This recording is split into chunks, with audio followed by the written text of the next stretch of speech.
미국이 발칵 뒤집혔습니다. 미 상원이 한국 반도체 기술을 법안 한 장으로 통째로 묶어두려 했기 때문입니다. 130억 달러 보조금을 빌미로 엔지니어 850명의 기술 데이터를 연방 관리하에 두겠다는 전례 없는 법안이었죠. 한국을 조립공장 취급하며 칼을 빼든 미국. 하지만 바로 그때 아무도 예상하지 못한 일이 벌어졌습니다. 한국이 꺼내든 카드에 미국 전체가 얼어붙었습니다. 그 충격적인 전말을 지금 공개합니다. 시작하기 전 구독과 좋아요, 그리고 대한민국 파이팅 댓글로 한국을 응원해주세요. 사흘 전 인디애나주 콜럼버스 외곽에서 하늘이 붉게 물들었습니다. 130억 달러를 쏟아부은 최첨단 반도체, 팹이 EUV 장비 8대가 동시에 과열되면서 클린룸 전체가 용광로로 변해버린 겁니다. 같은 시각 캘리포니아 산타클레라에서는 엔비디아 본사 긴급 이사회가 열렸어요. 분기 매출 240억 달러가 한순간에 공중으로 날아가고 있었죠. 월스트리트에서는 서킷 브레이커가 발동됐고 의사당 앞에서는 연기금이 증발한 시민들의 시위가 폭동 수준으로 번졌습니다. 어떻게 이런 일이 가능했을까요? 전쟁이 아니었습니다. 테러도 아니었어요. 제가 직접 그 법안을 설계했습니다. 한국의 기술을 종이 한 장으로 묶어두겠다는 그 완벽한 법안을요. 그리고 그 법안이 부메랑이 되어 제국의 심장을 관통한 겁니다. 저는 제임스 코너, 미상원 군사위원회 수석 전략보좌관이었습니다. 이었습니다라고 과거형을 쓴 이유는 지금 이 순간 저는 러셀 의원회관 지하 사무실에서 개인 짐을 정리하고 있기 때문이에요. 26년간 앉았던 의자 위에는 USB 드라이브 하나만 덩그러니 남아 있습니다. 전략반도체 국내 생산 의무화법 최종 초안이 담긴 그 USB요. 이틀 전까지만 해도 이 작은 장치 하나가 미국 반도체 패권의 영구적 설계도가 될 거라고 확신했었죠. 3주 전으로 돌아가겠습니다. 워싱턴의 봄 아침은 따뜻했지만 러셀 의원회관 3층 군사위 별관 회의실에는 냉방이 빡빡하게 돌아가고 있었어요. 저는 새벽 4시부터 그 회의실에 앉아 있었습니다. 테이블 위에는 제가 14개월간 밤을 새워 만든 법안 초안이 놓여 있었어요. 전략반도체 국내 생산 의무화법. 두께가 성인 손가락 2마디는 됐습니다. 예일 로스쿨을 차석으로 졸업하고 26년간 이 건물에서 법안을 설계해 온 사람이 저예요.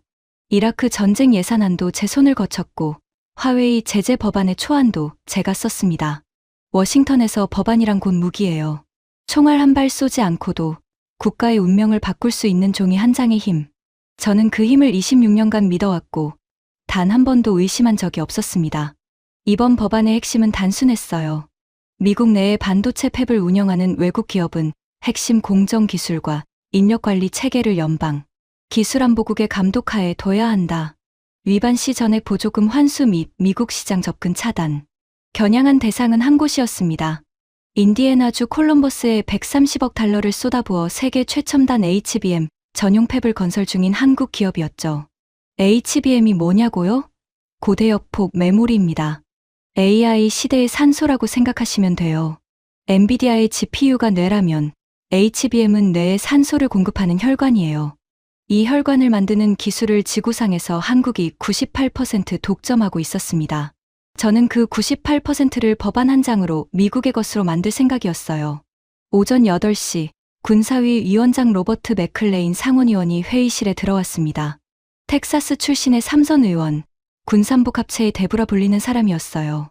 키가 190cm는 돼 보이는 거고에 흰 머리카락을 올백으로 넘긴 인상이 매파 중에 매파다운 압도감을 줬죠.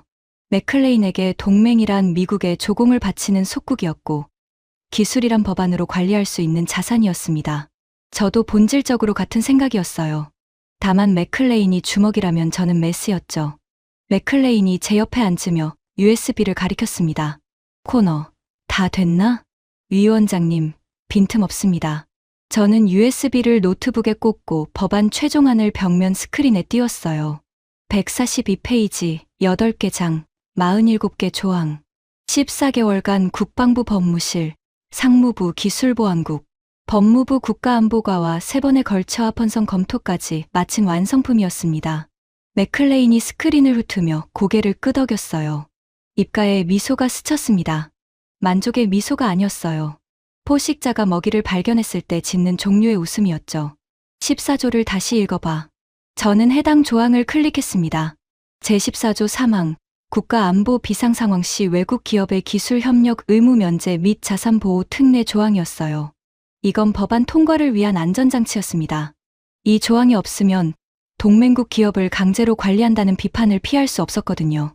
표면적으로는 외국 기업을 보호하는 척하면서 실질적으로는 아무런 힘이 없는 조항으로 만들어 놓았어요. 안보 비상 상황의 정의를 극도로 좁게 설정해뒀으니까요. 발동될 일이 없는 사문 조항이라고 저는 확신했습니다. 완벽해. 맥클레인이 의자 등받이에 몸을 기대며 말했어요. 그 두 글자가 14개월의 작업을 승인하는 최종 도장이었습니다. 하지만 진짜 승부는 법안 통과가 아니었어요. 한국 측의 법안의 존재를 통보하고 기술 이전에 대한 사전 동의를 받아내는 것이 핵심이었죠. 법안이 상원 본회의에 올라가기 전에 한국이 자발적으로 수용하면 가장 깔끔한 시나리오였습니다. 저항 없이 무릎 꿇리는 것, 그게 제 전문 분야였어요. 맥클레인이 자리에서 일어서며 덧붙였습니다. 한국 대표단이 오후에 도착한다. 반도체 공급망 정례 점검이라고 초대했어. 코너, 내가 직접 넣어라. 내가 직접 넣어라. 맥클레인 특유의 표현이었어요. 법안의 칼날을 상대 목에 가져다 대라는 뜻이었죠. 저는 고개를 끄덕이고 노트북을 닫았습니다. 오후 2시 한국 대표단이 러셀 의원회관에 도착했습니다. 인디애나 패배 제조 총괄 부사장 이정호와 주미 한국 대사관 경제참사관, 수행원 2명이었어요. 반도체 공급망 점검이라는 명목으로 초대받은 자리였습니다. 회의실 입구에서 보좌관이 전자기기 수거, 트레이를 내밀었어요. 통상적인 보안 절차가 아니었습니다. 맥클레인의 특별 지시였죠. 경제참사관이 항의하려 입을 열었지만 이정호가 먼저 휴대전화를 트레이에 올려놓았습니다. 아무런 표정 변화도 없이요. 수행원들도 하나씩 따라했어요. 저는 테이블 맞은편에 앉아 이정호를 관찰했습니다. 50대 초반으로 보이는 남자였어요. 감색 수트를 입고 있었지만 그 사람의 손에 시선이 갔습니다. 양복 소매 밖으로 드러난 손등에 미세한 흠집들이 있었어요. 사무실에서만 일한 사람의 손이 아니었습니다. 30년 가까이 클린룸에서 장비를 직접 만진 사람의 손이었죠. 나중에 알았지만 그 손이 가장 무서운 무기였습니다. 회의실 문이 잠겼습니다. 이중잠금 장치가 돌아가는 소리가 둔탁하게 울렸어요. 이 순간부터 이 방은 회의실이 아니라 신문실이었습니다. 저는 노트북을 열고 USB를 꽂았어요. 벽면 스크린에 법안 요약본이 떴습니다. 한국어 번역본도 함께요. 사전에 준비해 둔 겁니다. 이 부사장님, 본론으로 들어가겠습니다. 저는 목소리를 높이지 않았어요. 위협하거나 화를 내는 건 제 스타일이 아니었거든요. 조용하게 법조문을 한 줄씩 읽어주며 상대의 숨통을 조이는 게 26년간 갈고 닦은 저의 방식이었습니다. 전략반도체 국내 생산 의무화법 초안입니다. 상원 본회의 상정까지 남은 시간은 10일이에요. 이 법안이 통과되면 인디애나 팹의 핵심 공정, 데이터, 엔지니어 관리 체계, 장비 세팅 매뉴얼이 연방기술안보국의 감독하에 들어갑니다. 보조금 130억 달러를 받으셨으니 당연한 의무라고 생각합니다. 경제참사관의 얼굴이 하얗게 질렸어요. 하지만 이정호는 스크린을 바라보고 있었습니다. 표정이 없었어요. 분노도 두려움도 당혹도 없었습니다. 30년간 반도체 장비의 미세한 진동을 읽어온 사람은 사람의 표정, 변화 따위에는 흔들리지 않는다는 걸 그때는 몰랐습니다. 사전 동의서에 서명해 주시면 법안 상정 전에 우호적인 조건으로 마무리할 수 있습니다. 저는 프린트된 동의서를 테이블 위로 밀었어요. 10일 안에 서명하라는 조건이 첫 페이지에 붉은 글씨로 박혀 있었습니다. 바로 그때 회의실 문이 벌컥 열렸어요. 잠금 장치가 걸려 있었는데 마스터키로 연 겁니다. 덩치 큰 남자 한 명이 보좌관의 재질을 뿌리치고 들어왔습니다. 네이트 설리번이었어요. 인디애나 팹의 미국 측 현장 총괄 매니저, 퍼듀대 공대 출신의 38세 엔지니어. 저와는 완전히 다른 세계의 사람이었습니다. 양복 대신 카키색 작업복을 입고 서류가 아니라 장비를 만지는 사람이었죠. 네이트의 손에는 태블릿이 들려 있었어요. 화면에 빨간색 그래프가 가득했습니다. 코너 보좌관님, 이 법안은 자살 행위입니다. 네이트의 목소리가 회의실에 울렸어요. 경제참사관이 움찔했고 맥클레인의 보좌관이 네이트의 팔을 잡으려 했지만 네이트가 한 발 비켜섰습니다. 인디애나 팹의 EUV 공정은 매뉴얼에 적히지 않는 미세 보정이 핵심입니다. 한국 엔지니어들이 장비가 내는 진동의 변화를 귀로 잡아내고 웨이퍼 표면의 빛 반사각이 0.01도 달라지는 걸 맨눈으로 감지해요. 이걸 연방관리 체계로 바꾸는 순간 공정 수율이 바닥으로 떨어집니다. 저는 태블릿 화면을 흘겨봤습니다. 공정 수율 변동 그래프였어요. 한국 엔지니어가 투입된 라인과 미국 엔지니어만으로 운영한 테스트 라인의 수율 차이가 선명하게 갈렸습니다. 수치가 눈에 들어왔지만 머리에는 들어오지 않았어요. 아니, 들어오게 하고 싶지 않았습니다. 이 데이터를 인정하는 순간 14개월 동안 설계한 모든 것이 무너지니까요. 저는 보좌관을 불렀습니다. 설리번 매니저를 밖으로 안내해 주세요. 네이트가 끌려나가면서 뒤돌아봤어요. 그 눈빛을 저는 아직도 잊지 못합니다. 분노가 아니었어요. 간곡한 부탁이었습니다. 제발 이 데이터를 봐달라는 절박함이었죠. 하지만 저는 그 시선을 외면했어요. 기름 묻은 작업복 차림의 현장 이야기가 142페이지. 법안의 힘을 이길 수 있다고는 1초도 생각하지 않았거든요. 네이트가 나간 뒤 저는 그 태블릿을 집어들었습니다. 그리고 한국 대표단이 보는 앞에서 테이블 서랍 안에 넣고 잠갔어요. 제국의 유일한 경고등을 제 손으로 꺼버린 순간이었죠. 물론 그때는 몰랐습니다. 이정호가 서랍이 잠기는 소리를 듣고 있었어요. 무표정이었습니다. 감정을 드러내는 건 비효율적이라는 걸 몸으로 아는 사람 특유의 고요함이었죠. 경제참사관이 옆에서 무언가를 속삭였지만 이정호는 고개도 돌리지 않았습니다. 그 다음에 이정호가 한 행동을 저는 평생 잊지 못할 겁니다. 목소리를 높이지 않았어요. 탁자를 치지도 조국의 자존심을 내세우지도 않았습니다. 대신 수트 안주머니에서 검은색 공학용 수첩을 꺼냈어요. 나사가 풀린 부분이 보이는 현장에서 10수년 굴린 게 분명한 낡은 수첩이었습니다. 그리고 제 책상 위에 놓인 펜을 가리켰어요. 그 펜 좀 빌리겠습니다. 담담한 목소리였어요. 저는 어리둥절해서 건네줬습니다. 이정우는 스크린에 떠있는 법안 요약본을 한 줄 한 줄 수첩에 옮겨 적기 시작했어요. 핵심 공정 데이터 연방 이관, 엔지니어 관리 체계 감독, 10일 데드라인. 한 글자도 빠뜨리지 않았습니다. 필기하는 동안 손이 떨리지도 않았어요. 수첩을 덮고 펜을 테이블에 내려놓았습니다. 그리고 저를 똑바로 봤어요. 귀국 의회의 요구 사항을 정확히 이해했습니다. 그게 전부였어요. 항의도 협상도 시간을 더 달라는 요청도 없었습니다. 저는 속으로 비웃었어요. 예상대로였거든요. 보조금 130억 달러에 묶인 기업이 의회의 칼날 앞에서 무릎을 꿇는 건 시간 문제라고 확신했습니다. 이정호가 자리에서 일어섰어요. 수행원들도 따라 일어났고 경제참사관만 의자에서 벗어나지 못한 채 입술을 깨물고 있었는데 이정호가 참사관의 어깨를 가볍게 잡아 일으켜 세웠어요. 회의실 문이 열리고 한국 대표단이 걸어나갔습니다. 발소리가 복도에서 멀어져 갔어요. 저는 그 뒷모습을 보며 노트북을 닫았습니다. 끝난 건가? 맥클레인의 보좌관이 물었어요. 저도 같은 생각이었습니다. 맥클레인이 캐비닛에서 버버니스키 병을 꺼냈어요. 유리잔 2개에 따랐습니다. 군사위 위원장과 수석 보좌관이 의원회관 회의실에서 위스키를 부딪히며 건배하는 모습. 지금 돌이켜보면 이보다 어리석은 장면이 또 있을까 싶어요.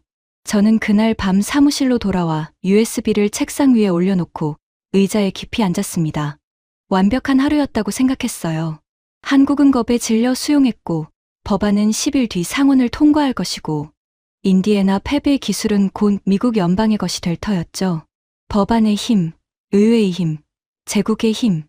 26년간 제가 믿어온 모든 것이 오늘 다시 한번 증명됐다고 확신했습니다. 창밖으로 워싱턴 기념탑의 불빛이 보였어요.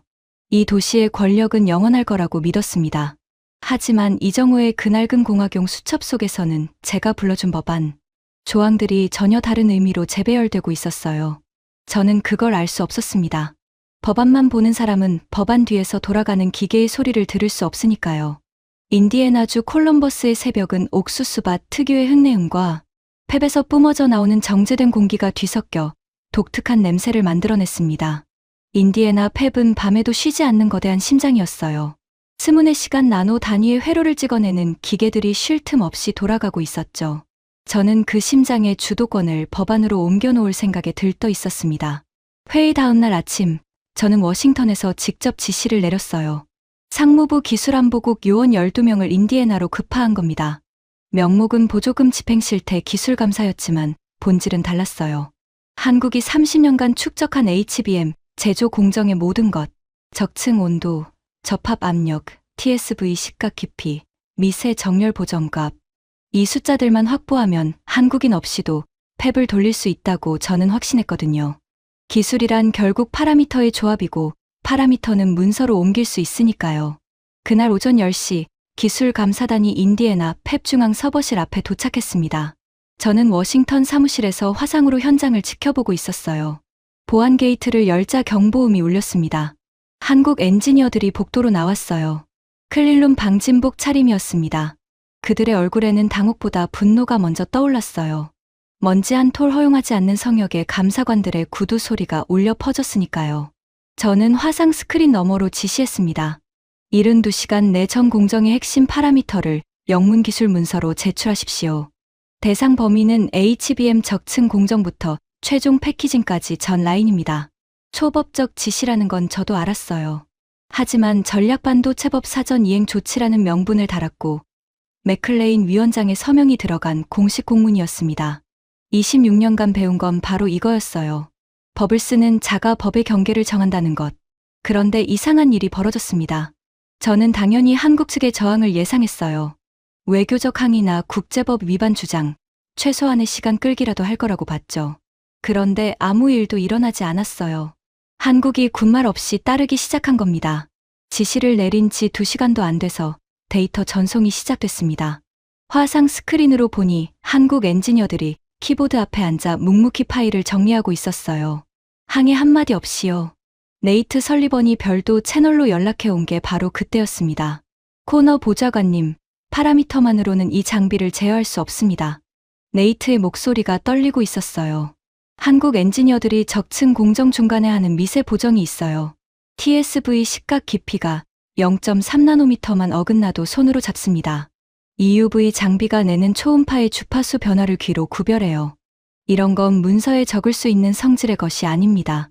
저는 네이트의 말을 흘려들었어요. 설리번, 데이터를 빠짐없이 검수하고 누락 항목이 있으면 즉시 보고하세요. 감상적인 우려는 접어두시고요. 전화를 끊고 화면을 봤습니다. 데이터가 실시간으로 상온보안 서버에 쌓이고 있었어요. 적층 온도 프로파일, TSV 식각 곡선, 접합 압력 로그, 장비별 세팅가. 수만 페이지 분량의 숫자들이 폭포수처럼 쏟아졌습니다. 제 눈에는 완벽한 기술 이전이 진행되고 있는 것처럼 보였어요. 의자에 기대 커피를 한 모금 마셨습니다. 순조로웠어요. 아니, 너무 순조로웠죠. 그런데 그 너무라는 단어가 제 머릿속에서 경보를 울리지 못했습니다. 26년간 의회에서 법안을 설계하면서 상대가 이렇게 쉽게 따른 적은 단 한 번도 없었는데 저는 왜 의심하지 않았을까요? 한국이라는 나라를 얕봤기 때문이에요. 부품 조립국, 미국 설계의 하청업체, 보조금에 종속된 피보호국. 그들이 고분고분 따르는 건 당연한 일이라고 제 뼈 속 깊이 각인돼 있었으니까요. 이정호 부사장이 그 시각 무엇을 하고 있었는지 저는 전혀 몰랐습니다.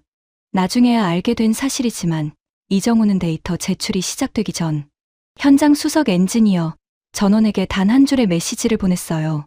교과서만 보내주십시오. 그게 무슨 뜻이었는지 당시에 저는 이해할 수 없었을 겁니다. 매뉴얼에 적히는 파라미터와 실제 공정에서 기계를 살아 움직이게 하는 값은 같은 것이 아니었거든요.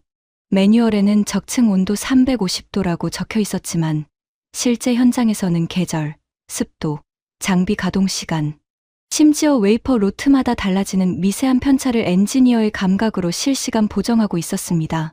그 보정값이야말로 한국이 30년간 쌓아온 암묵지였어요. 기계에 깃든 영혼이었습니다. 그리고 그 영혼은 단 한 줄도 문서에 적히지 않았어요. 상온 서버에 쌓인 건 껍데기였습니다. 완벽한 형태를 갖추고 있었지만 심장이 뛰지 않는 해부학 교과서였죠. 저는 그 교과서를 진짜 사람이라고 믿으며 위스키를 홀짝이고 있었어요. 저녁 무렵 기세가 오른 맥클레인이 추가 지시를 내려보냈습니다. 반도체 데이터만으로는 부족하다면서 한국의 차세대 배터리 양극재 설계도까지 당장 제출하라는 공문이었어요. 원래 합의 범위에 없던 요구였죠. 저도 지나치다고 생각했지만 맥클레인에게 반대 의견을 내는 건 정치적 자살이었습니다. 이 사람은 차기 대통령 후보 물망에까지 오른 공화당 최고 실세였고 군산복 합체의 절대적 지지를 등에 업고 있었으니까요. 맥클레인의 추가 공문이 한국 측에 전달됐습니다. 그런데 이번에 수신한 사람은 이정호가 아니었어요. 윤세라라는 이름이 수신 확인란에 찍혀 있었습니다. 한국반도체산업협회 국제통상법무실장, 전직 국제형사재판소 검찰관이라는 이력이 달려 있었죠. 저는 그 이름을 대수롭지 않게 넘겼어요. 법무 담당자가 문서를 수령하는 건 절차상 당연한 일이니까요. 그게 실수였습니다. 윤세라는 단순한 법무 담당자가 아니었어요. 워싱턴 로펌 코빙턴 앰벌링에서 9년간 미국 통상법을 다룬 사람이었습니다. 미국 법의 사각지대를 미국 변호사보다 정확하게 꿰뚫어 본 경험이 있는 사람이었죠. 맥클레인이 보낸 추가 공문은 절차적으로 치명적인 결함을 안고 있었습니다. 상원 군사위원장은 상무부 소관 사안에 대한 직접 명령 권한이 없어요. 명백한 월권이었죠. 윤세라는 그 공문을 거부하지 않았습니다. 대신 수신 확인을 찍고 문서 원본을 디지털 공증한 뒤 별도의 보안 서버에 저장했어요. 세계무역기구 제소를 위한 증거 확보였습니다. 미국 의회가 제 손으로 제 목에 밧줄을 감고 있다는 걸 저는 전혀 눈치채지 못했어요. 수만 페이지의 파라미터가 빼곡히 쌓인 서버를 바라보며 저는 완벽한 승리를 확신했습니다. 한국에 엔지니어 850명이 없어도 이 숫자들만 있으면 기계는 돌아갈 거라고 믿었어요. 기술은 문서화할 수 있고 문서화된 기술은 누구든 복제할 수 있으니까요. 저는 평생 그렇게 살아왔어요. 예일에서도 의원회관에서도 법안이 곧 현실이었습니다. 하지만 인디애나 펩클릴룸 안에서는 기계들이 여전히 한국인 엔지니어의 손 아래서 숨 쉬고 있었어요. 엔지니어들은 모니터 앞에서 파라미터를 읽는 게 아니라 장비의 진동을 손바닥으로 느끼고 있었습니다. TSV 식각 장비가 내는 초음파의 미세한 변화를 귀로 잡아내고 적층된 웨이퍼 표면의 빛깔이 한 톤 달라지는 걸 눈으로 포착하고 있었죠. 이 모든 것은 파라미터 문서 어디에도 적혀 있지 않았습니다. 적을 수도 없었어요. 제가 확보한 수만 페이지는 해부학 교과서였어요. 뼈의 위치, 근육의 이름, 혈관의 경로가 정확하게 기록돼 있었습니다. 하지만 심장을 뛰게 하는 법은 어디에도 없었어요. 심장은 교과서가 아니라 살아있는 손으로만 뛰게 할 수 있으니까요. 저는 교과서를 움켜쥔 채 수술대에 올라선 셈이었어요. 메스를 잡아본 적도 없으면서요. 나흘째 되는 날이었습니다. 인디애나에서 기술 데이터를 전부 뽑아냈고 한국은 고분고분 따랐고 법안 상정까지 6일이 남아 있었어요. 저는 러셀 의원회관 사무실 의자에 앉아 커피를 마시며 상원 본회의 일정을 기다리고 있었습니다. 한국이 동의서에 서명하면 법안은 만장일치로 통과될 터였죠. 그때 사무실 내선 전화가 울렸어요. 이정호 부사장이 예고 없이 의원회관을 방문했다는 겁니다. 약속 없는 방문이었어요. 저는 미간을 찌푸렸습니다. 데드라인까지 아직 6일이 남아 있었거든요. 동의서를 들고 항복하러 온 건가? 시간을 더 달라고 매달리러 온 건가? 어느 쪽이든 나쁠 건 없다고 판단했어요. 들여보내라고 지시했습니다. 사무실 문이 열렸어요. 이정호가 혼자였습니다. 대사관 사람도 수행원도 없었어요. 감색 수트 차림은 회의실에서 봤을 때와 같았지만 손에 들린 건 동의서가 아니었습니다.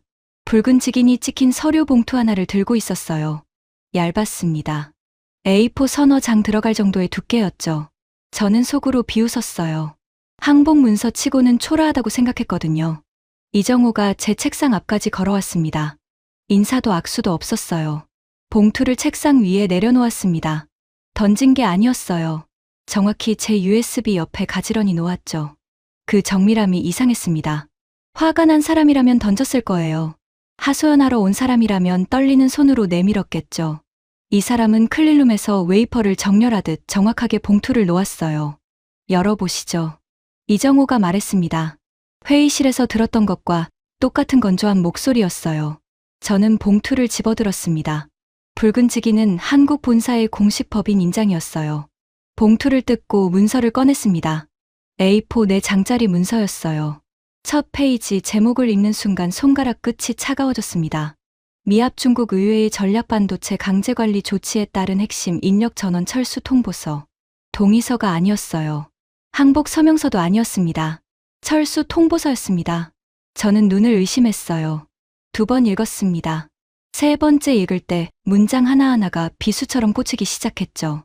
귀국 의회가 전략반도체 국내 생산 의무화법을 통해 외국 기업의 핵심 기술, 자산에 대한 연방 관리를 추진하고 있으므로 본사는 자사 엔지니어의 기술 안전을 보장할 수 없다고 판단하여 인디애나 팹 핵심 인력 850명을 72시간 내 전원 철수합니다.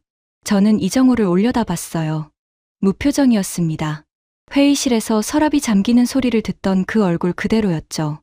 두 번째 페이지로 넘겼습니다. 거기에 진짜 폭탄이 있었어요. 미국 방부 납품 군사용 특수칩 유지 보수 코드 접근 권한을 철수 시각 기준으로 자동 만료 처리합니다. 등골이 서늘해졌어요. 군사용 칩이요. 인디애나 팹에서 생산되는 HBM만 문제인 줄 알았습니다. 그런데 이 문서는 펜타곤의 무기 체계를 직접 건드리고 있었어요. 군사위성 통신 모듈, F-35 전자전 프로세서, 이지스함 레이더 데이터 처리칩, 극초음속 미사일 유도 연산 모듈, 한국 엔지니어들이 유지보수하는 군사용 특수칩의 목록이 세 번째 페이지에 빼곡하게 나열돼 있었습니다. 23개 품목이었어요. 저는 그 목록의 절반도 모르는 장비들이었죠. 이게 나흘 전 네이트 설리번이 가져왔던 데이터의 실체였구나. 그제야 깨달았어요. 제가 직접 서랍에 잠가버린 그 태블릿에 담겨있던 경고요. 이정호가 입을 열었습니다. 보좌관님께서 10일 데드라인을 정해주셨으니 저희도 시간을 맞추겠습니다. 다만 방향이 다를 뿐이에요. 데드라인 종료 시각에 인력 철수와 코드 만료를 동시에 실행합니다. 철수까지 남은 시간은 72시간입니다. 저는 자리에서 벌떡 일어났어요. 의자가 뒤로 밀려 캐비닛에 부딪혔습니다. 나흘 전 맥클레인과 마시던 버번병이 흔들렸어요. 지금 뭘 하자는 겁니까? 목소리가 갈라졌습니다. 스스로도 놀랄 만큼 날카로운 소리였어요. 인디애나 팹 전체를 동결시키겠습니다. 보조금 130억 달러 전액 환수. 미국 내 모든 자산 압류까지 각오하세요. 이정호의 표정이 변하지 않았어요. 한치도요. EUV 장비의 경보음을 수천 번 들어온 사람은 사람의 고함 따위에 눈도 깜짝하지 않는다는 걸 그때 처음 알았습니다. 이정호가 수트 안주머니에서 그 낡은 공학용 수첩을 다시 꺼냈어요. 나흘 전 제 펜으로 적어둔 페이지를 펼쳤습니다. 보좌관님, 보조금 환수는 상무부 장관의 행정명령과 연방감사원의 환수 결정이 동시에 필요합니다. 최소 소요 기간은 45일이에요. 저희 철수까지 남은 시간은 72시간이고요. 이정호가 수첩을 읽는 게 아니라 제 얼굴을 보며 말했어요. 숫자가 정확했습니다. 그리고 외국 기업의 합법적 투자 자산을 의회 단독으로 압류하는 건 수정헌법 5조의 정당한 보상 없는 재산 수용 금지 조항에 정면으로 위배됩니다. EU, 일본, 대만이 동시에 반발할 거예요. 국제 투자 분쟁의 피고석에 앉는 건 한국이 아니라 미합 중국 의회입니다. 제가 회의실에서 불러준 법안 조항들이었어요. 제 펜으로 제가 읽어준 숫자들이 고스란히 적힌 그 수첩이 지금 저를 조이고 있었습니다. 이정호는 분노하지 않았어요. 감정을 내세우지도 않았습니다. 제가 직접 알려준 법률 체계를 정확히 되받아친 거였어요. 인디애나 팹은 한국 기업이 한국의 자본으로 건설한 시설입니다. 이정호가 수첩을 접으며 말했어요. 미국 의회가 기술 자산에 대한 연방 관리를 추진하는 이상 저희가 자사 인력의 안전을 위해 본국으로 귀환시키는 건 기업의 정당한 권리예요. 거기에 압류나 환수로 대응하시면 그건 귀국의 법이 귀국의 헌법을 부정하는 꼴이 됩니다. 할 말이 없었어요. 법으로 치면 이정호의 말이 맞았습니다. 기술 자산을 연방 관리하에 두겠다고 칼을 빼든 건 우리였는데 상대가 그 칼을 인정하고 떠나겠다고 하니 당황하는 꼴이라니요. 제가 설계한 법안의 논리에 제 목이 베이고 있었어요. 이정호가 왼쪽 손목에 시계를 봤습니다. 금장 시계가 아니었어요. 흠집투성이의 검은 디지털 시계였습니다. 클릴룸에서 정전기 방지용으로 쓰는 기능성 시계였죠. 20년은 된 것 같은 물건이었어요. 72시간이 시작됐습니다. 보좌관님. 그리고 몸을 돌렸습니다. 인사도 악수도 되돌아봄도 없었어요. 사무실 문이 닫혔습니다. 저는 즉시 맥클레인에게 전화를 걸었어요. 목소리를 최대한 평정하게 유지하려 했지만 수화기 너머의 맥클레인은 제 보고를 듣고도 코웃음을 쳤습니다. 전형적인 동양식 허세야, 코너. 한국 기업이 미국 시장을 포기할 수 있을 것 같나? 130억 달러 보조금을 내던질 배짱이 있겠어? 72시간 지나면 꼬리 내리고 기어 들어올 거야. 무조건 버텨. 저도 맥클레인의 판단에 기대고 싶었어요. 한국 기업이 미국 시장을 포기할 리 없다는 건 상식이었으니까요. 미국은 이 기업의 두 번째로 큰 시장이었고 인디애나 팹은 미국 정부 보조금으로 세운 시설이었습니다. 전화를 끊고 나서 사무실 벽면 모니터를 켰어요. 보좌관에게 지시해서 카운트다운 시계를 화면에 띄우게 했습니다. 72시간. 붉은 숫자가 1초 단위로 줄어들고 있었어요. 인디애나 팹 핵심 인력 전원 철수 및 군사망 코드 만료까지 남은 시간. 붉은 빛이 사무실 벽을 물들였습니다. 저는 그 숫자를 보면서도 두렵지 않았어요. 허세라고 믿었으니까요. 제 인생에서 법안 밖의 현실이 법안 안의 설계를 이긴 적은 단 한 번도 없었거든요. USB를 집어들고 다음 대응한 초안을 노트북에 적기 시작했습니다. 하지만 태평양 건너 서울에서는 이정호의 낡은 수첩 속 메모들이 하나씩 실행 명령으로 전환되고 있었어요. 저는 그걸 몰랐습니다. 법안만 보는 사람은 법안 뒤에서 돌아가는 기계의 소리를 들을 수 없으니까요. 카운트다운이 60시간을 찍었을 때 맥클레인이 먼저 움직였습니다. 허세라고 장담하던 사람이 가장 먼저 흔들린 거예요. 새벽 1시에 비상회선으로 전화가 왔어요. 맥클레인의 목소리에서 여유가 사라져 있었습니다. 코너, 펜타곤 조달국에서 연락이 왔어. 한국 엔지니어들이 진짜로 군사칩 유지보수 장비를 밀봉 처리하기 시작했다. 혹시 모르니까 뒷문을 하나 열어둬. 국방예산 전용해서 비공식 타협안을 만들어봐. 저는 수화기를 쥔 채 잠시 침묵했어요. 이 사람이 저한테 뒷거래를 지시하고 있었습니다. 나흘 전만 해도 한국을 부품 취급하며 법원을 마시던 사람이 이제 와서 뒷문을 열라니요. 하지만 명령이었어요. 군사위 위원장의 지시를 수석 보좌관이 거부할 수는 없었죠. 다음 날 아침 저는 한국 측에 비공식 채널로 제안서를 보냈습니다. 파격적인 조건이었어요. 법안 상정 5년 유예, 인디애나 팹 운영, 독립성 보장, 엔지니어 전원 영주권 패스트트랙, 군사칩 유지보수 별도 계약 체결. 이 정도면 어떤 기업이든 솔깃할 조건이었습니다. 저는 이 제안서를 의원회관 공식 서한지에 작성했어요. 격식을 갖추면 상대가 진정성을 느낀다는 게 26년 경험이었으니까요. 회신은 3시간 만에 돌아왔습니다. 보낸 사람은 윤세라 법무실장이었어요. 봉투를 뜯으며 기대했습니다.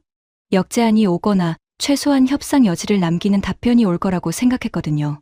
안에 들어있던 건 공식 거절 공문 한 장이었어요. 그것도 저한테만 온 게 아니었습니다. 하단에 참조란의 상원 외교위원회, 하원, 통상위원회, 연방감사원, 그리고 세계무역기구, 미국 대표부가 동시 수신자로 찍혀 있었어요. 심장이 쿵 내려앉았습니다. 비공식 뒷거래를 의회 공식 기록과 국제기구에 동시 통보한 겁니다.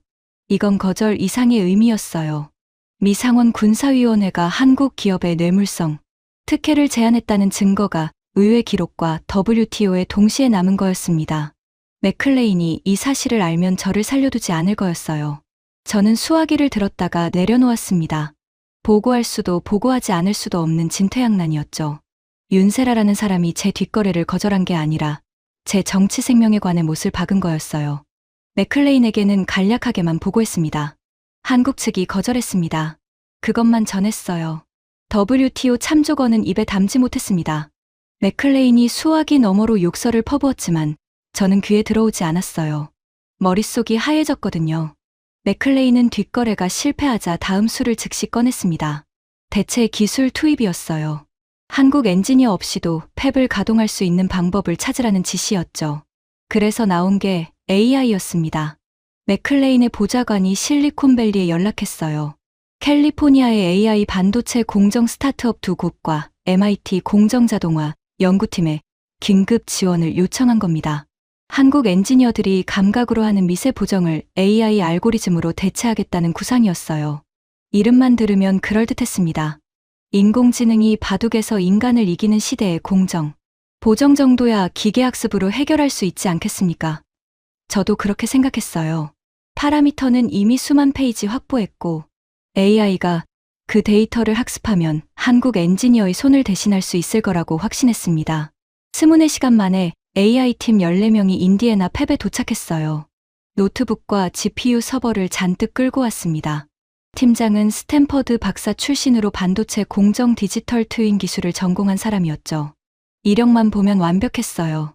AI팀이 팹 중앙 관제실에 진입을 시도한 건 도착 당일 오후였습니다. 저는 워싱턴에서 화상으로 지켜보고 있었어요. 첫 번째 문제가 바로 터졌습니다. 서버실 생체인식 보안 게이트였어요. 홍채 인식, 지문 스캔, 정맥 패턴 인증. 3중 보안이 걸려 있었는데 등록된 한국 엔지니어 본인이 아니면 문이 열리지 않는 구조였습니다. 이 보안 시스템을 요구한 게 누구였는지 아십니까? 미 상무부였어요. 보조금 지급 조건으로 핵심 기술 유출 방지를 위해 최고 수준의 다중생체 보안을 의무화한 게 바로 우리였습니다. 우리가 만든 자물쇠가 우리를 막고 있었어요. 네이트 설리번이 관리자 권한으로 생체 보안을 우회해서 AI팀을 관제실에 들여보냈습니다. AI팀이 GPU 서버를 세팅하고 우리가 확보한 수만 페이지의 파라미터 데이터를 학습시키기 시작했어요. 12시간 동안 모델을 훈련시켰습니다. 다음 날 아침 테스트 가동을 시작했어요.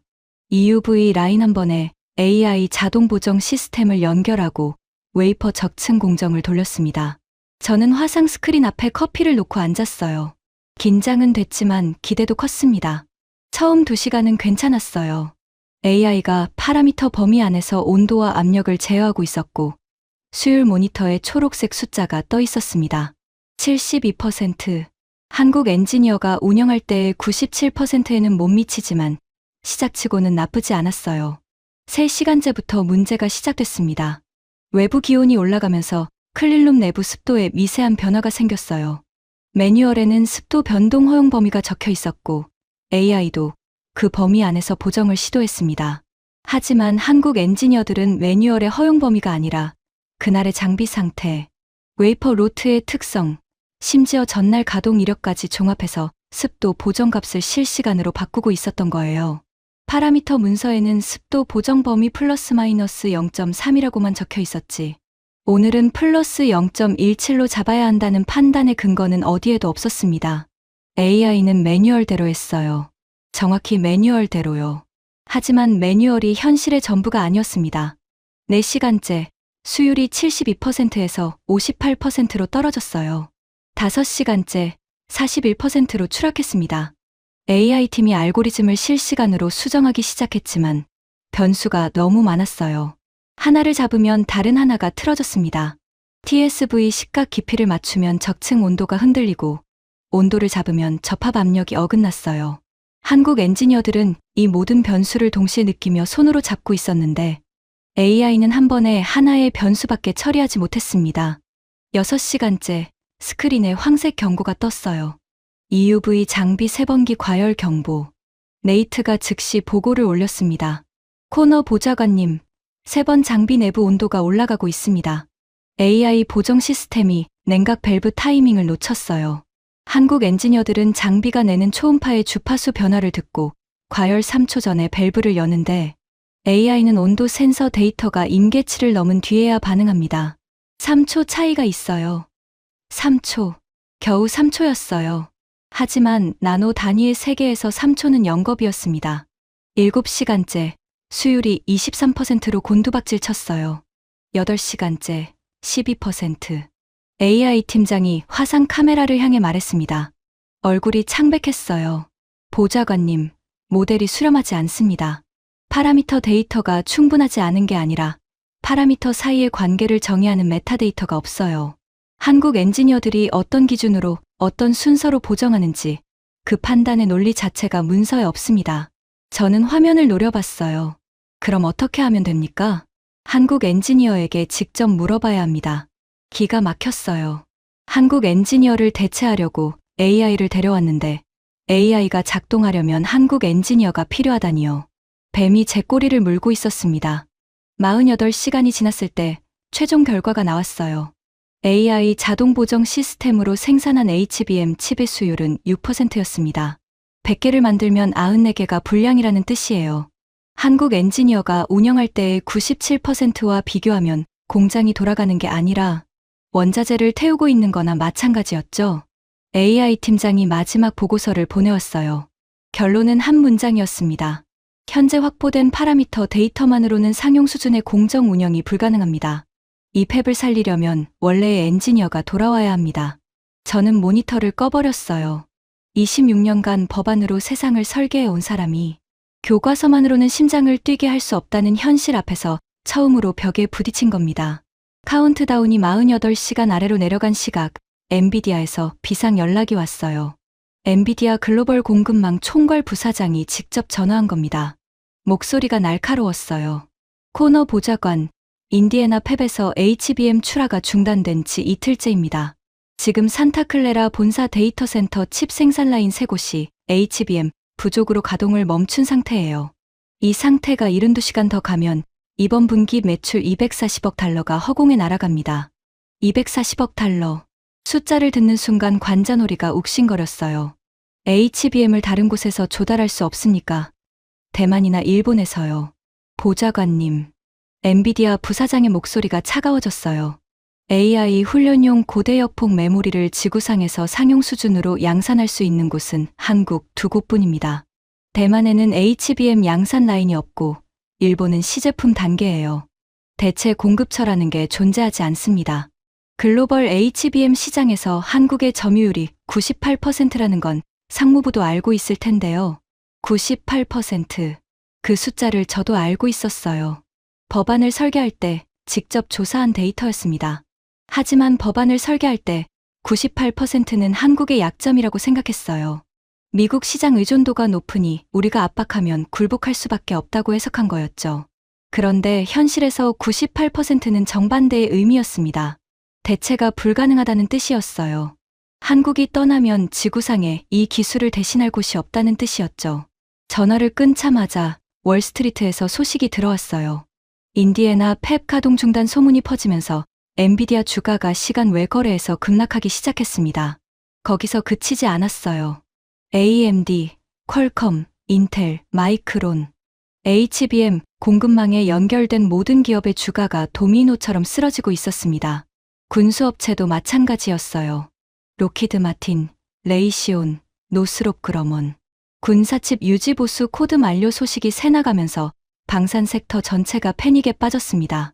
뉴욕 증권거래소 개장 첫 시간에 서킷 브레이커가 발동됐어요. 제가 26년간 워싱턴에서 일하면서 의외의 단일 정책 실수로 서킷 브레이커가 터진 건 처음이었습니다. 맥클레인에게서 전화가 왔어요. 목소리가 완전히 달라져 있었습니다. 코너. 무슨 수를 써서든 한국 엔지니어들을 잡아도 출국 금지시켜. 이 사람이 지금 뭐라고 한 겁니까?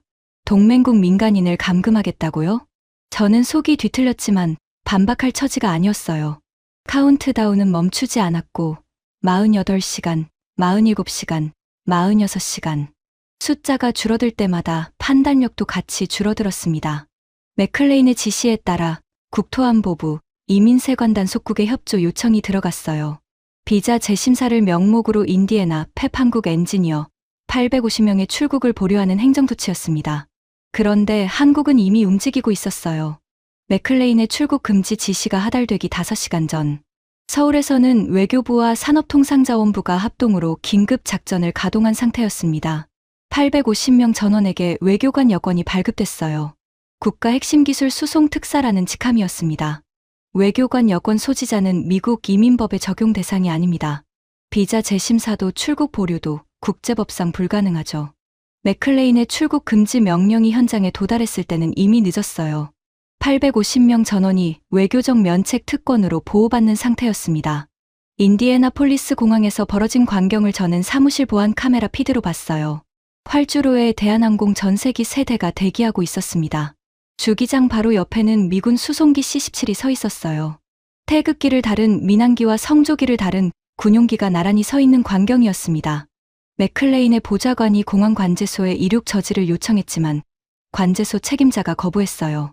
외교관 여권 소지자의 출국을 행정부가 막는 건 비엔나 협약 위반이었으니까요. 돈으로 회유하면 거절 공문이 의회와 WTO로 날아갔어요. AI로 대체하면 수율 6%라는 참혹한 현실이 기다렸습니다. 사람을 가두려 하면 외교관 여권이 그 손을 쳐냈어요. 제가 던진 모든 수가 단 한 치의 오차도 없이 막혀서 되돌아왔습니다. 이건 즉흥적인 대응이 아니었어요. 회의실에서 이정호가 제 펜을 빌려 수첩에 적던 그 순간부터, 아니 어쩌면 그보다 훨씬 전부터 짜여있던 판이었습니다. 카운트다운이 36시간을 지나고 있었어요. 인디애나폴리스 공항에서는 전세기 엔진이 예열 중이었고, 인디애나 팹 서버실 앞에서는 AI팀이 열리지 않는 알고리즘 앞에 멍하니 앉아 있었습니다. 저는 사무실 의자에서 USB를 내려다보고 있었어요. 142페이지 법안이 담긴 이 작은 장치가 처음으로 무겁게 느껴졌습니다. 적을 법안이 없었어요. 적을 수 있는 게 아무것도 남아있지 않았거든요. 그때 맥클레인이 마지막 카드를 꺼냈습니다. 강제 가동이었어요. 한국 엔지니어 없이 AI 보정 시스템만으로 팹을 돌리라는 명령이었습니다. 수율이 6%든 3%든 상관없다고 했어요. 라인이 돌아가고 있다는 사실 자체가 중요하다는 거였습니다. 증시를 안정시키고 펜타곤에 한국 없이도 된다는 신호를 보내야 한다는 논리였죠. 저는 그 지시를 전달하면서도 등줄기가 서늘해지는 걸 느꼈어요. 이정호가 남기고 간 철수 통보서의 4번째 페이지가 떠올랐거든요. 거기에 이런 문장이 있었습니다. 핵심 인력 철수 이후 무단 가동 시 발생하는 설비, 손상 및 국방망 장애의 모든 책임은 가동을 지시한 당사자에게 귀속됩니다. 통보서에 명시돼 있었어요. 법적 통보를 한 겁니다. 이후에 무슨 일이 생기든 한국 측은 책임이 없다는 선언이었죠. 하지만 맥클레인은 막무가내였어요. 저는 인디애나 현장으로 전화를 걸었습니다. 네이트 설리번이 받았어요. 설리번, 강제 가동 명령이다. AI 보정 시스템으로 라인 전체를 돌려라. 제 목소리가 기계적이었어요.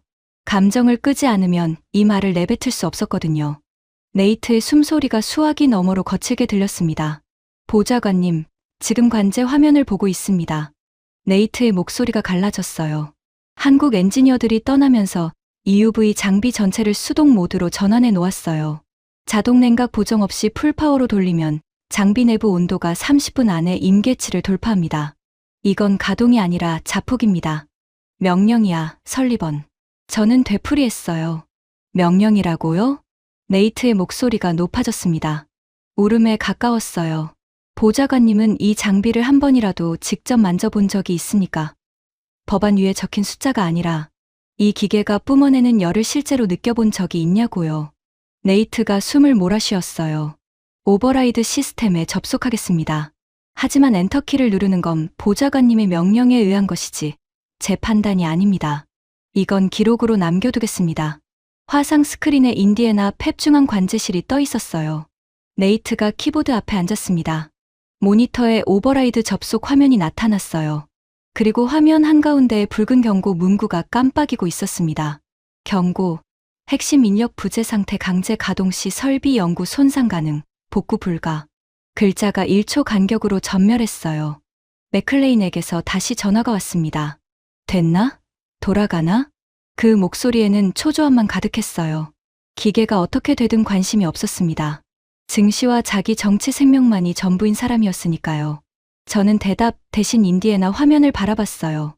네이트의 손가락이 엔터키 위에 멈춰 있었습니다. 고개를 떨구고 있었어요. 어깨가 미세하게 떨리고 있었습니다. 맥클레인이 스피커폰으로 소리를 질렀어요. 설리번, 해고당하고 싶은 거야? 산업방해죄로 연방법원에 넘기기 전에 그 버튼을 눌러. 네이트가 고개를 들었어요. 화상 카메라를 똑바로 봤습니다. 눈이 빨갛게 충혈돼 있었어요. 입술을 깨물었습니다. 그리고 엔터키를 눌렀어요. 화면이 바뀌었습니다. 라인 1번 강제 가동 개시, 라인 2번 강제 가동 개시, 라인 3번 강제 가동 개시, 초록색 가동 표시 등이 하나씩 켜졌어요. 저는 의자 팔걸이를 움켜잡았습니다. 돌아간다. 기계가 돌아가고 있어. 어쩌면 괜찮을 수도 있다는 생각이 스쳤어요. 3분이 지났습니다. 라인 1번 온도 게이지가 올라가기 시작했어요. 정상 범위의 초록색 영역을 벗어나 노란색으로 진입했습니다. 5분째, 노란색이 주황색으로 바뀌었어요. AI 보정 시스템이 냉각 밸브를 조절하려 했지만 한국 엔지니어들이 설정해 놓은 수동 모드에서는 자동 밸브 제어가 작동하지 않았습니다. 8분째, 주황색이 빨간색으로 넘어갔어요. 경보음이 울리기 시작했습니다. 한 대가 아니었어요. 세 라인 동시였습니다. 찢어지는 듯한 고주파음이 스피커를 뚫고 사무실까지 울려 퍼졌어요. 저는 스크린에서 눈을 뗄 수 없었습니다. 온도 그래프가 수직으로 치솟고 있었어요. 400도, 500도, 600도. EUV 장비 내부 온도가 설계 한계치를 돌파하고 있었습니다. 네이트가 비상정지 버튼을 눌렀지만 오버라이드 모드에서는 비상정지가 무력화돼 있었어요. 강제 가동을 명령한 건 우리였고 그 명령이 안전장치까지 풀어버린 거였습니다. 12분째, 화면 속 인디애나 팹에서 무언가가 터졌어요. 카메라가 흔들렸습니다. 섬광이 번쩍였고 이어서 시뻘건 화염이 클린룸 천장을 뚫고 솟아올랐어요. 라인 한 번이었습니다. 4초 뒤 라인 두 번에서도 폭발음이 들렸어요. 연쇄 반응이었습니다. 나노 단위의 정밀함으로 숨 쉬던 기계들이 주인의 손을 잃은 채 억지로 돌아가다가 내부부터 녹아내리고 있었어요. 네이트의 비명이 스피커를 통해 들려왔습니다. 팹이 타고 있습니다. 130억 달러가 불타고 있어요. 네이트가 카메라를 향해 소리쳤어요. 얼굴에 그을음이 묻어 있었습니다. 화면이 끊겼어요. 통신이 두절된 겁니다. 사무실이 고요해졌습니다. 스크린에는 연결 끊김이라는 회색 글자만 떠 있었어요. 맥클레인의 전화도 끊어져 있었습니다. 저는 의자에 앉은 채 USB를 내려다봤어요. 검은 플라스틱 표면이 모니터 잔광에 희미하게 반사됐습니다. 이 작은 장치에 담긴 142페이지 법안으로 한국의 기술을 묶어두겠다고, 법의 힘으로 98%의 독점을 미국의 것으로 만들겠다고. 26년의 경험을 걸었던 제가 문서에 적히지 않는 기술 앞에서 이렇게 무너지고 있었습니다. 인디애나 팹이 불타고 있던 바로 그 시각, 인디애나폴리스 공항에서는 전혀 다른 풍경이 펼쳐지고 있었어요. 한국 엔지니어 850명이 세대의 대한항공 전세기에 질서 정연하게 탑승하고 있었습니다. 공항 보안 카메라 피드를 사무실 보조 모니터로 돌려받고 있었어요. 왼쪽 화면에서는 인디애나 팹의 화재 진압 헬기가 불길 위를 선회하고 있었고, 오른쪽 화면에서는 태극기를 단 전세기가 활주로에서 이륙 준비를 하고 있었습니다. 두 화면이 나란히 놓인 광경이 초현실적이었어요. 엔지니어들의 움직임을 보고 있으려니 형용하기 어려운 감정이 밀려왔습니다. 그 사람들은 뛰지 않았어요. 당황하지도 않았습니다. 탑승 게이트로 향하는 발걸음이 퇴근길처럼 담담했죠. 캐리어 하나, 백팩 하나, 짐이 적었어요. 하지만 그들이 가져가는 건 캐리어 안에 있지 않았습니다. 손끝에, 귀에, 눈에 30년의 경험이라는 형태 없는 무기가 담겨 있었으니까요. 첫 번째 전세기가 이륙했어요. 활주로를 달리는 기체 옆으로 미군 C-17 수송기가 보였습니다. 우리가 한국을 겁주려고 언론에 흘린 군사력 과시용 배치였죠. 그 군용기 옆에서 한국 민항기가 유유히 하늘로 올라가는 장면이었습니다. 동시에 펜타곤에서 비상 연락이 쏟아지기 시작했어요. 합참 작전지원처장이 직접 전화를 걸어왔습니다. 코너 보좌관, 중동상공에서 이상 현상이 발생했습니다. 군사위성 3기의 통신 모듈이 동시에 오프라인으로 전환됐어요. 정찰 데이터 수신이 30% 차단된 상태입니다. 심장이 멈추는 것 같았어요. 군사위성 통신 모듈. 이정호의 철수 통보서에 명시돼 있던 23개 품목 중 하나였습니다. 한국 엔지니어들이 유지보수하던 특수칩의 접근 코드가 예고대로 자동 만료된 거예요. 사이버 사령부에서 복구를 시도하고 있습니다. 처장이 이어서 말했어요. 보안 모듈에 강제 접속을 시도했는데 상황이 좋지 않습니다. 한 가닥 희망을 붙잡았어요. 미국의 사이버 전력이면 어떤 보안이든 뚫을 수 있을 거라고 믿었거든요. 하지만 그 희망은 6분밖에 못 갔습니다. 처장에게서 두 번째 전화가 왔어요. 이번에는 목소리가 비명에 가까웠습니다. 코너 보좌관, 상황이 역전됐습니다. 사이버 사령부가 보안 모듈에 강제 접속을 시도했더니 시스템이 이걸 외부 해킹으로 인식해서 역으로 펜타곤 위성관제 서버를 셧다운시켰습니다. 지금 군사위성관제 노드 전체가 내려간 상태입니다. 수화기를 떨어뜨렸어요. 우리가 보안 모듈의 문을 두드린 게 아니라 우리 집 벽을 허문 꼴이 된 겁니다. 보안 모듈은 단순한 방화벽이 아니었어요. 접근 권한이 만료된 상태에서 외부 접속이 감지되면 연결된 모든 하위 시스템을 자동으로 차단하는 연쇄, 방어 프로토콜이 내장돼 있었습니다. 사이버 사령부가 자물쇠를 따려다가 건물 전체의 전기를 꺼버린 셈이었죠. 모니터 세 대가 각각 다른 재앙을 보여주고 있었어요. 왼쪽에서는 인디애나 팹이 불타고 있었고, 가운데에서는 펜타곤 위성관제 상태가 전부 빨간색으로 물들어 있었고, 오른쪽에서는 두 번째 전세기가 인디애나폴리스 공항을 이륙하고 있었습니다. 세 개의 화면이 하나의 이야기를 하고 있었어요. 한국이 떠나자 미국이 무너지고 있다는 이야기를요. 그때 윤세라의 마지막 문서가 도착했습니다. 수신자가 네 곳이었어요. 백악관, 펜타곤, 상원군사위원회, 그리고 미 연방대법원. 제목은 최종 책임 귀속 통지서였습니다. 저는 마우스를 클릭하는 손이 떨렸어요. 첫 페이지를 열었습니다. 미합 중국 의회가 강제한 기술안보 서약서의 원칙에 의거하여 문서화가 불가능한 공정 핵심 세팅값은 합법적으로 소멸합니다. 공정 핵심 세팅값. 그 단어가 눈에 박혔어요. 나흘 전 네이트가 말했던 것, AI팀이 실패한 이유, 파라미터 문서 어디에도 적혀있지 않았던 것, 엔지니어의 손끝과 귀와 눈에만 존재하던 암묵지였습니다. 그걸 소멸시킨다는 겁니다. 아니, 정확히 말하면 소멸시키는 게 아니었어요. 애초에 문서에 적힌 적이 없으니 소멸할 것도 없었죠. 사람이 떠나면 자동으로 사라지는 것이었습니다. 윤세라는 그 사실을 법적 문서로 명시한 거였어요. 우리가 강요한 기술안보 서약서, 즉 핵심 기술을 외부에 문서화하지 말라는 그 서약서를 역이용한 겁니다. 문서화할 수 없는 기술은 문서화하지 않은 것이 당연하고 문서화하지 않은 것을 가져가지 않은 것이니 유출이 아니라는 논리였어요. 우리가 만든 서약서가 우리 목을 조르고 있었습니다. 두 번째 조항이 더 치명적이었어요. 전략반도체 국내 생산 의무화법 제14조 3항에 의거 안보 비상 상황 시 외국 기업의 기술 협력 의무가 면제되므로 군사용 특수칩 접근 권한의 자동 만료는 적법합니다. 제14조 3항. 제가 직접 쓴 조항이었어요. 법안 통과를 위한 사문 조항이라고 확신했던 바로 그 조항이요. 안보 비상 상황의 정의를 극도로 좁게 설정해뒀다고 자신했었는데 윤세라는 그 좁은 정의 안에 정확히 들어맞는 근거를 찾아낸 거였습니다. 인디애나 펩 강제 가동으로 인한 설비 폭발과 군사위성 관제, 장애가 바로 안보 비상 상황의 정의에 해당한다는 해석이었어요. 제가 쓴 법안에 제가 쓴 조항이 제 목을 자르고 있었습니다. 세 번째 조항에서 저는 완전히 무너졌어요. 핵심 인력 부재 상태의 무단 가동 시 발생하는 설비, 폭발 및 국방망 장애의 모든 법적, 재정적 책임은 가동을 지시한 미합 중국 상원 군사위원회 및 관련 보좌관계인에게 전면 귀속됩니다. 관련 보좌관계인. 그게 저였어요. 이정호가 남기고 간 철수 통보서에 이미 경고돼 있었던 내용이 이제 법적 구속력을 가진 최종 통지서로 돌아온 겁니다. 안 돌리면 군사망이 마비되고 돌리면 폐비 폭발하는데 그 책임도 저한테 있어요. 어느 쪽을 택하든 파멸이었습니다. 통지서를 2번, 3번 읽었어요. 읽을 때마다 새로운 덫이 보였습니다. 모든 조항이 미국의 기존 법률과 제가 쓴 법안에 근거하고 있었어요. 한국이 새로운 무기를 만든 게 아니었습니다.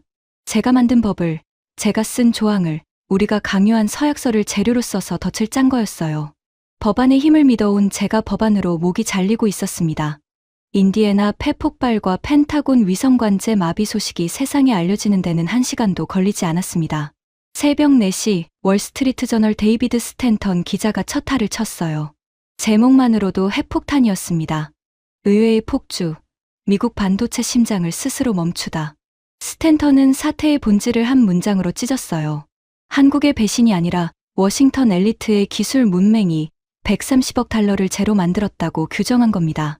기사가 올라간 지 20분 만에 뉴욕 증시 선물 지수가 수직으로 추락했어요. 개장도 하기 전이었습니다. 시간 외 거래에서 엔비디아가 하루 만에 시가총액의 14%를 잃었고 그 충격이 AMD, 퀄컴, 인텔, 마이크론으로 퍼졌습니다. 군수업체는 더 처참했어요. 로키드 마틴, 레이시온, 노스롭 그러먼. 군사위성 관제 마비 뉴스가 퍼지면서 방산 섹터 전체가 나락으로 떨어졌습니다. 개장 12분 만에 두 번째 서킷 브레이커가 발동됐어요. 이틀 연속이었습니다. 거래가 전면 중단됐죠. 사무실 TV로 CNN 생중계를 보고 있었어요.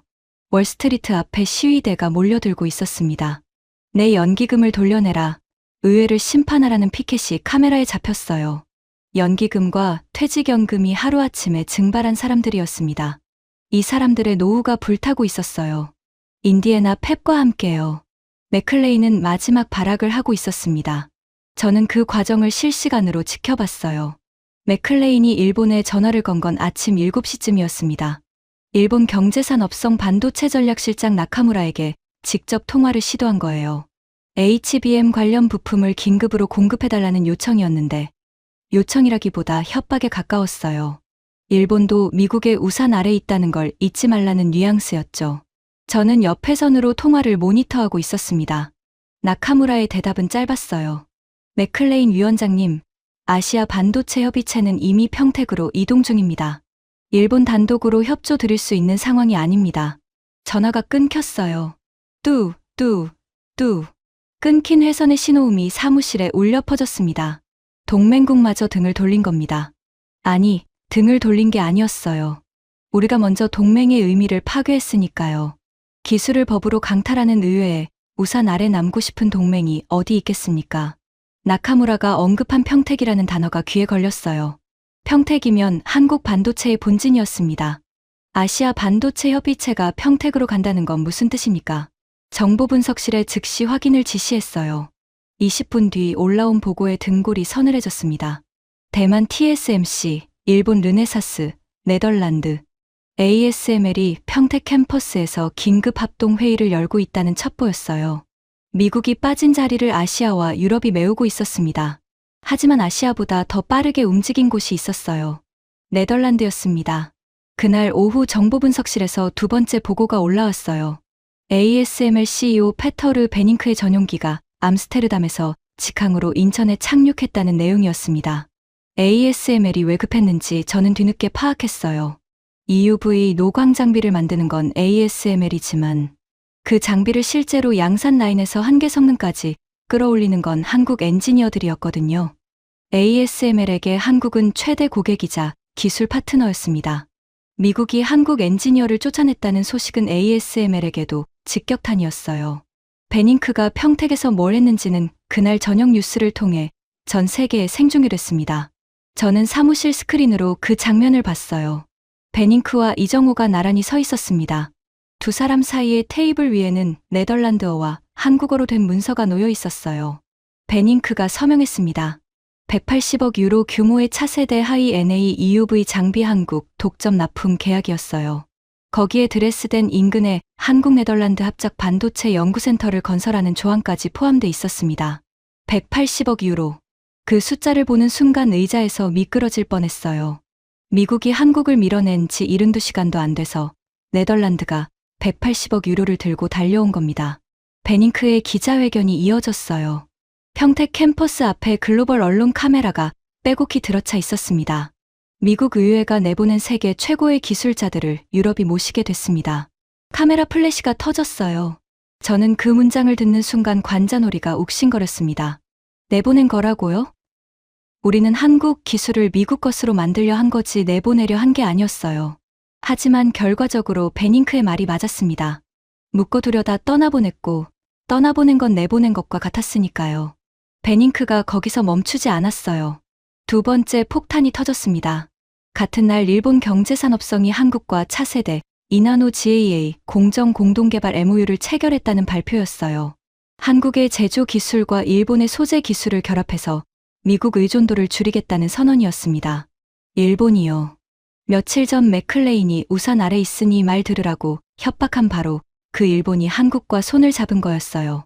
세 번째 소식은 대만에서 왔습니다. TSMC가 미국 애리조나 팹 증설 계획을 무기한 보류한다는 공식 발표를 한 거예요. 이유는 단순했습니다. 동맹국 기업을 이렇게 대하는 나라에 수십조를 투자할 수 없다는 논리였죠. 미국이 인디애나에서 한국을 쫓아내자 대만이 애리조나에서 발을 뺐어요. 한 나라를 밀어내니 다른 나라가 줄줄이 빠져나가는 연쇄 반응이 시작된 겁니다. 동맹이라는 건 신뢰 위에 서 있는 건물이었는데 우리가 그 신뢰의 기둥을 직접 부러뜨린 거였어요. 인디애나에서 돌아온 한국 엔지니어들은 짐도 풀지 못했습니다. 인천공항에 도착하자마자 평택 캠퍼스로 직행했어요. ASML 합작 프로젝트와 일본 공동개발 프로젝트에 즉시 투입된 겁니다. 미국이 쫓아낸 850명이 착륙한 지 8시간 만에 유럽과 아시아의 핵심 전략 자산으로 탈바꿈한 거예요.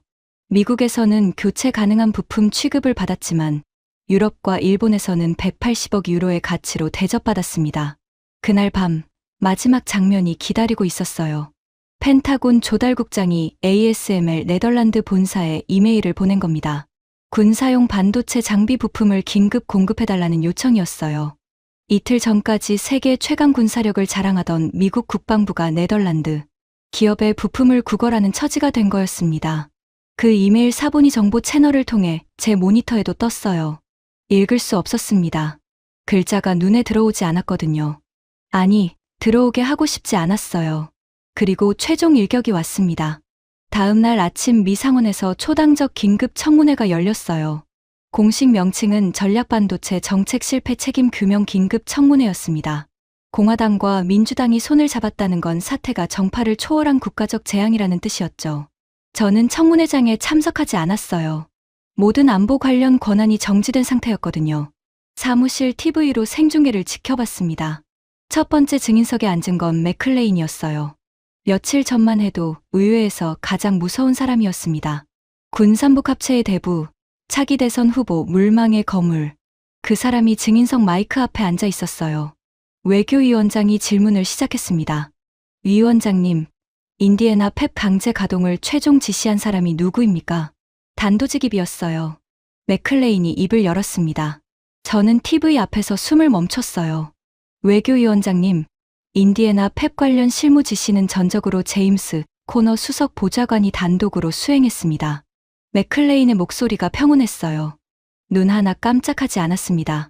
코너 보좌관이 법안의 취지를 극단적으로 왜곡하여 독자적인 기술 강탈 작전을 설계한 것으로 판단됩니다. 저는 사후 보고를 받았을 뿐이며 강제 가동 명령에 대해서는 인지한 바 없습니다. TV를 보는 제 손이 떨렸어요. 분노가 아니었습니다. 예상했던 일이었으니까요. 맥클레인은 자기 정치 생명을 위해 부하의 목을 자르는데 1초도 망설이지 않는 사람이었어요. 법안을 만들라고 한 건 맥클레인이었고, 한국 대표단을 불러서 칼을 꽂으라고 한 것도 맥클레인이었고, 강제 가동을 명령한 것도 맥클레인이었습니다. 하지만 증거는요. 모든 지시는 구두로 이루어졌어요. 의원회관 보안구역의 회의는 녹취가 되지 않았고, 비상회선 통화도 기록이 남지 않았습니다. 반면 법안을 작성한 건 제 노트북이었고, 기술감사단 파견을 지시한 건 제 이메일이었고, 네이트에게 강제 가동 명령을 전달한 것도 제 목소리였어요. 모든 흔적이 저를 가리키고 있었습니다. 그때 청문회장 뒷문이 열렸어요. TV 카메라가 일제히 돌아갔습니다. 네이트 설리번이 걸어 들어오고 있었어요. 카키색 작업복이 아니라 검은 양복을 입고 있었지만 기름때가 밴 손은 숨길 수 없었습니다. 손에 서류 봉투를 들고 있었어요. 네이트가 증인석 옆 보조 마이크 앞에 섰습니다. 긴급 증언을 요청했어요. 위원장이 허가했습니다.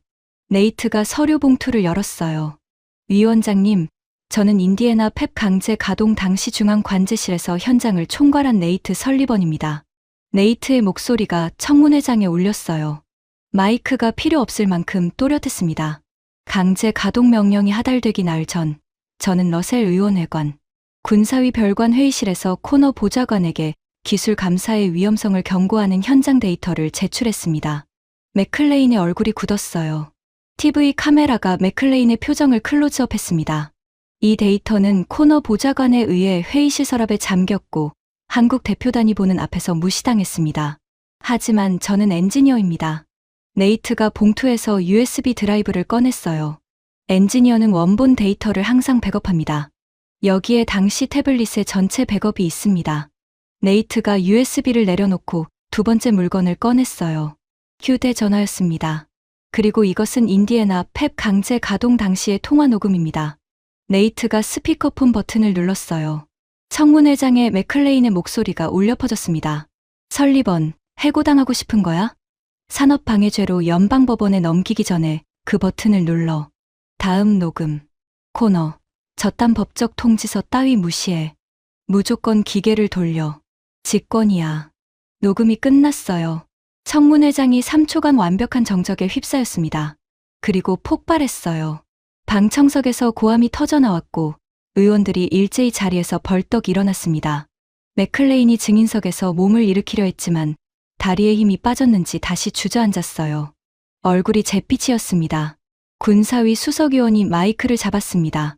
녹음 음성이 맥클레인 위원장 본인의 것임을 확인합니다. 음성 분석이 필요 없었어요. 청문회장에 앉은 모든 사람이 그 목소리의 주인을 알고 있었으니까요. 3명의 상원의원이 즉석에서 발의했습니다. 맥클레인 군사위원장에 대한 징계 및 직위해제, 그리고 관련 행정부 인사에 대한 탄핵 소추안이었어요. 투표는 압도적이었어요. 78대 12점, 공화당 의원 상당수가 찬성표를 던졌습니다. 자기 지역구의 연기금이 증발한 마당에 맥클레인 편을 들 수 있는 의원은 없었거든요. 맥클레인이 청문회장을 나서는 장면을 TV로 봤어요. 양옆에 연방보안관이 서 있었습니다. 의사당 정문을 나서자 카메라 플래시가 폭풍처럼 터졌어요. 며칠 전 한국을 부품 취급하며 법원을 마시던 군사위 위원장이 연방보안관의 호위하에 의사당을 떠나는 모습이었습니다. 저는 TV를 끄지 못하고 그 장면을 끝까지 지켜봤어요. 다음 차례가 저라는 걸 알고 있었거든요. 그날 저녁 인사처에서 통보가 왔습니다. 모든 직위 박탈, 안보 권한 연구 정지, 직일부로 의원회관 퇴거. 통보문은 A4 한 장이었어요. 저는 26년간 수천 페이지의 법안을 작성했는데 제 커리어를 끝내는 데는 한 장이면 충분했습니다. 밤 11시 텅 빈 사무실에 개인 짐을 싸러 들어갔어요. 경비원이 문을 열어줬습니다. 불을 켜자 익숙한 책상이 보였어요. 서류함은 비어 있었고 노트북은 회수된 뒤였습니다. 책상 위에 남아있는 건 하나뿐이었어요. USB 드라이브. 전략반도체 국내 생산 의무화법 최종 초안이 담긴 그 USB였습니다. 검은 플라스틱 표면이 형광등 불빛에 둔탁하게 반사되고 있었어요. 저는 USB를 집어들었습니다. 가벼웠어요. 물리적 무게는 불과 몇 그램이었지만 이 안에 담긴 142페이지의 착각이 130억 달러짜리 팹을 태우고 8천억 달러를 증시에서 증발시키고 26년의 커리어를 제로 만들었습니다. TV를 켰어요. 뉴스가 청문회 하이라이트를 반복 재생하고 있었는데 한 장면에서 시선이 멈췄습니다. 네이트가 녹음을 재생하는 순간 카메라가 증거물 테이블을 비쳤어요. 거기에 제 법안 초안 출력본이 놓여 있었습니다. 142페이지짜리 두꺼운 문서. 뉴스 자막이 떴어요. 미국 반도체 패권의 몰락을 설계한 142페이지. 방청석에서 누군가 웃었어요. 조롱이었습니다. 손에 들린 USB를 내려다봤어요. 예일 로스쿨을 나와 26년간 법안을 설계하면서 종이의 힘이 세상을 지배한다고 믿어왔습니다. 법안 한 장이면 동맹국의 기술을 묶어둘 수 있다고, 파라미터를 문서화하면 엔지니어를 대체할 수 있다고, 142페이지면 98%의 독점을 미국의 것으로 만들 수 있다고 확신했어요.